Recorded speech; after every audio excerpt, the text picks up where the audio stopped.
Good morning, class. We are now on our lesson 3 of quarter 4, entitled Proving Inequalities in a Triangle.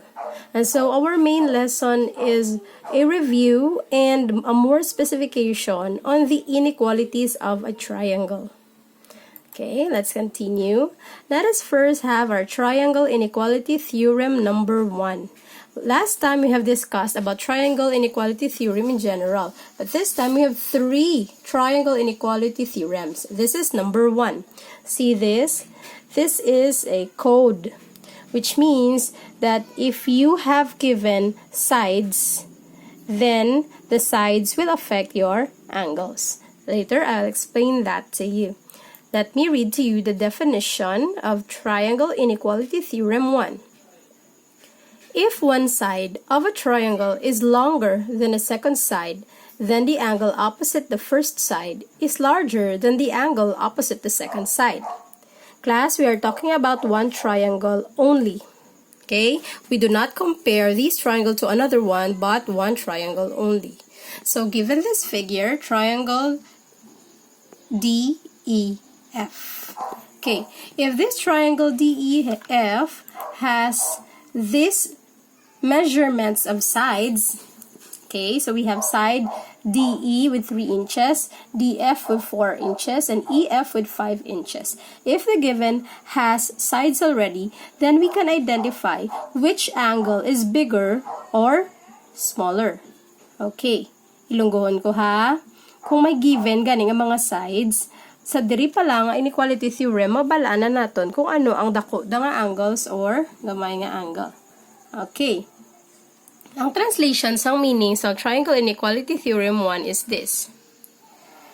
Kung ang side mo is the longest, pinakalaba, 5 inches, kay siya ang pinakalaba, meaning ang opposite angle ya, amo mo na ang pinakadako. In this case, ang pinakalaba is side or line segment EF with 5 inches. Second, ang nga laba, or next na mas nubo kaysa sa 5 inches is the 4 inches, which is line segment DF. Kag ang pinakalipot nga side is the 3 inches or the line segment DE. Now, as I've said, according to triangle inequality theorem 1, kung sino ang may pinakalaba nga side line segment, ang opposite angle ya amo nang pinakadako. Okay? Kung sino may pinakalipot man nga side, ang side opposite niya, ang angle opposite niya, amo man ang pinakagamay. So, let's arrange the angles according to the given sides. Okay? The largest angle to the smallest according to triangle inequality theorem 1. Since amo ning pinakalaba nga angle, nga side, ang opposite niya nga angle is the largest. Okay, so the arrangement will be angle D, angle E, angle F. Angle D, pinakadako nga angle. Next is angle E, kay opposite niya man ang second man nga pinakadako. And the pinakagamay, smallest angle is angle F because ang opposite sides ng angle F is ang pinakalipot. Okay, easy, right? Let's proceed to triangle inequality theorem number 2. Ang code niya naman is given ang angle that will affect your side. Okay. Triangle inequality theorem number 2. If one angle of a triangle is larger than a second angle, then the side opposite the first angle is longer than the side opposite the second angle. Okay. Again, we are not comparing triangles here, but sa isa lang gidya. These triangle inequality theorems only applies to one triangle. Okay, we have again triangle DEF with given angles. This time, ang given angles naman. Angle D is 55 degrees, angle E is 65 degrees, angle F is 60 degrees. If you can notice, ang pinakadako nga angle is angle E, which is 65 degrees.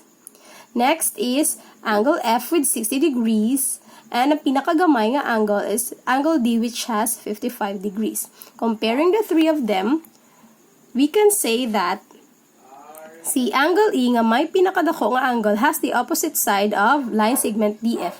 So, it means kay siya ang pinakadako nga angle, ang opposite side, yan mo man ang pinakalaba.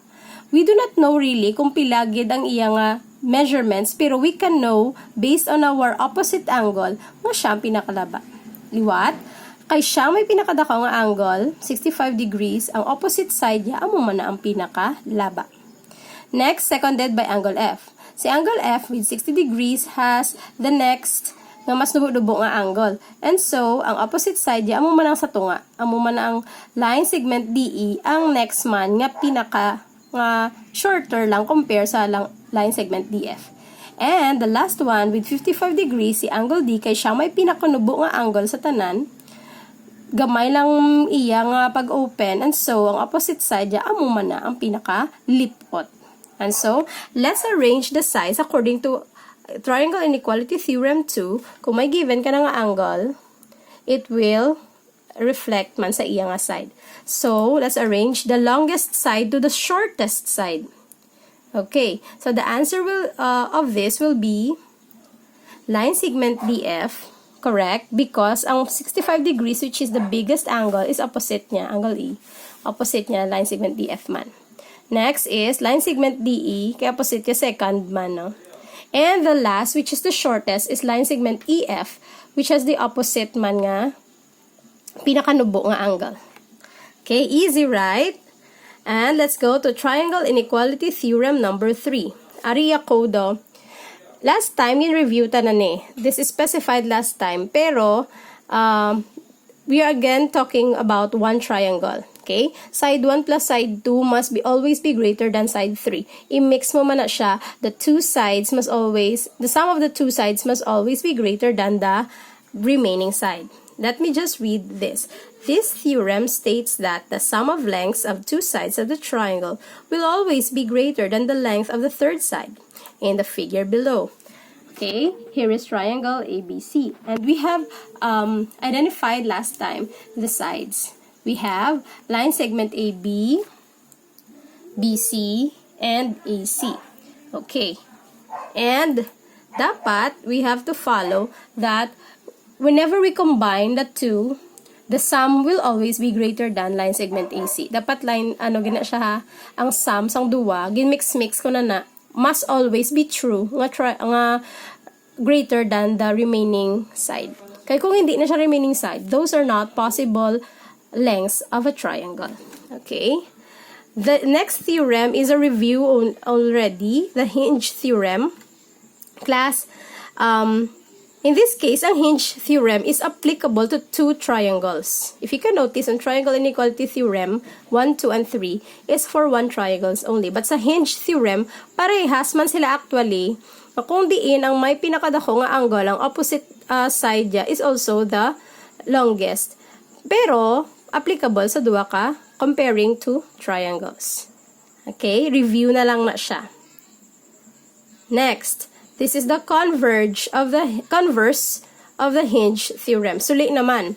In this case, comparing two triangles, kung ano ang pinakalaba nga side, ang opposite angle niya, amo man ang pinakadako. Again, this is a review. Okay. Okay. Feel free to repeat the videos that about this lesson or former lesson so that you'll understand the theorems. Thank you for listening.